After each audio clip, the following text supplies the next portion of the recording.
मणिपुर के सीमावर्ती इलाकों में पुलिस कमांडो की संख्या बढ़ा दी गई है। इसके खिलाफ म्यांमार की सीमा से लगे मोरे शहर में आदिवासी महिलाओं का एक वर्ग बीते 3 दिनों से विरोध प्रदर्शन कर रहा है।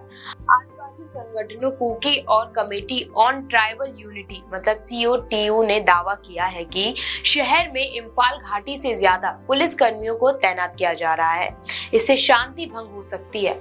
वहीं राज्य में हो रही हिंसा की घटनाओं को लेकर इंटरनेट पर बैन 26 अक्टूबर तक बढ़ा दिया गया है। वहीं कुकी इंपोरियल संगठन का दावा है कि शहर के बफर जोन में पैरामिलिट्री फोर्स और इंडियन आर्मी के जवान काफी संख्या में तैनात हैं। इसके बावजूद कुकी बहुल शहर टेंगनोपाल जिले के मोरे में रात को हेलीकॉप्टर से अतिरिक्त मैतेई पुलिस की तैनाती की जा रही है। उन्होंने ये भी दावा किया है कि इम्फाल पूर्वी जिले में हाल के अभियानों में हथियारों और गोला बारूद की बरामदी कुकी समुदाय को बदनाम करने के लिए की गई है, इसलिए भी हम प्रदर्शन कर रहे हैं।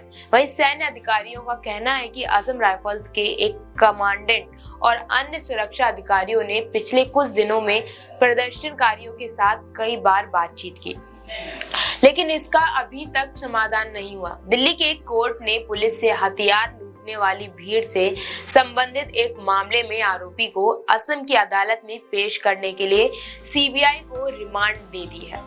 वहीं स्पेशल जज सचिन गुप्ता ने जांच एजेंसी को आरोपी मोइरांग आनंद सिंह की ट्रांजिट पुलिस रिमांड दी है। आनंद पर आरोप है कि 4 मई को मणिपुर पुलिस ट्रेनिंग कॉलेज में हथियार लेकर घुसे 5,000 लोगों में वो भी शामिल था।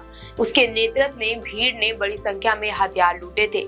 3 दिन पहले मणिपुर हाईकोर्ट ने राज्य के आदिवासी संगठनों को 27 मार्च के आदेश के खिलाफ अपील दायर करने की अनुमति दी थी।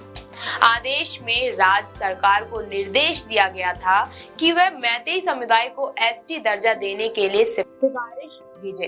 जस्टिस एन थेम बिमोल और जस्टिस गणेश्वर शर्मा की बेंच ने कहा था कि याचिकाकर्ता की मुख्य शिकायत ये है कि अगर उन्हें मैतेई समुदाय को ST दर्जा देने के मामले में अपनी बात कहने या आपत्ति उठाने का मौका नहीं दिया गया है तो इसका विपरीत असर पड़ेगा।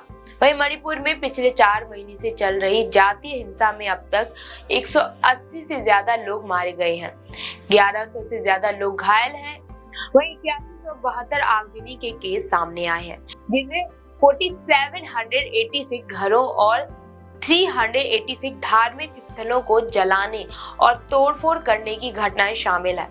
मणिपुर में अब तक 14,000 से ज्यादा लोग अपना घर छोड़ चुके हैं। 6,000 मामले दर्ज हुए हैं। वहीं 144 लोगों की गिरफ्तारी हुई। राज्य में 36,000 सुरक्षा कर्मी और 40 IPS तैनात किए गए हैं। पहाड़ी और घाटी दोनों जिलों में कुल 129 चौकियां स्थापित की गई हैं। वहीं मणिपुर की आबादी करीब 38 लाख है। यहाँ 3 प्रमुख समुदाय हैं, मैतेई, नागा और कुकी। मैतेई ज्यादातर हिंदू है, वहीं नागा और कुकी ईसाई धर्म को मानते हैं। ये ST वर्ग में आते हैं। इनकी आबादी करीब 50% है और राज्य के करीब 10% इलाके में फैली इम्फाल घाटी मैतेई समुदाय बहुल ही है। नागा कुकी की आबादी करीब 34% है। ये लोग राज्य के करीब 90% इलाके में रहते हैं। अब आपको बताते हैं ये विवाद कैसे शुरू हुआ था। मैतेई समुदाय की मांग है कि उन्हें भी जनजाति का दर्जा दिया जाए। समुदाय ने इसके लिए मणिपुर हाईकोर्ट में याचिका लगाई। समुदाय की दलील थी कि 1949 में मणिपुर का भारत में विलय हुआ था।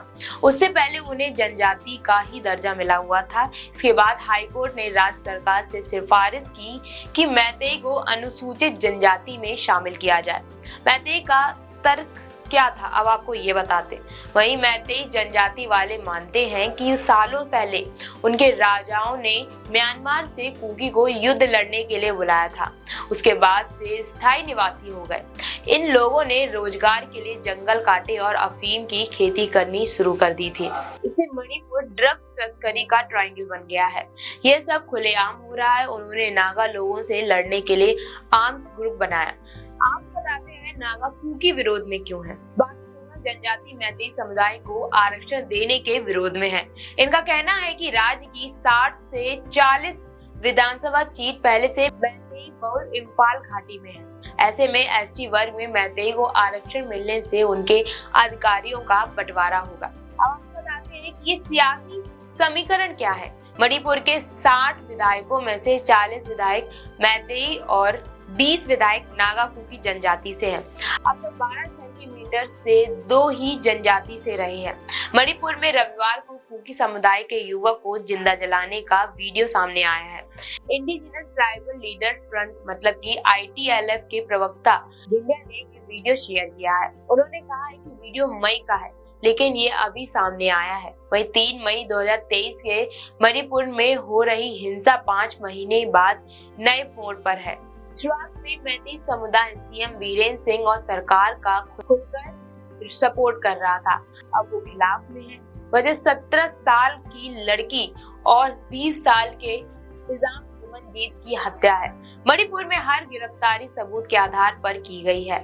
NIA और CBI ने 2 अक्टूबर को यह बात कही कि दोनों एजेंसियों ने इंडिजिनस ट्राइबल लीडर्स फ्रंट की ओर से लगाए गए आरोपों का खंडन करते हुए कहा कि किसी भी समुदाय, धर्म या संप्रदाय के खिलाफ कोई पक्षपात नहीं किया गया है।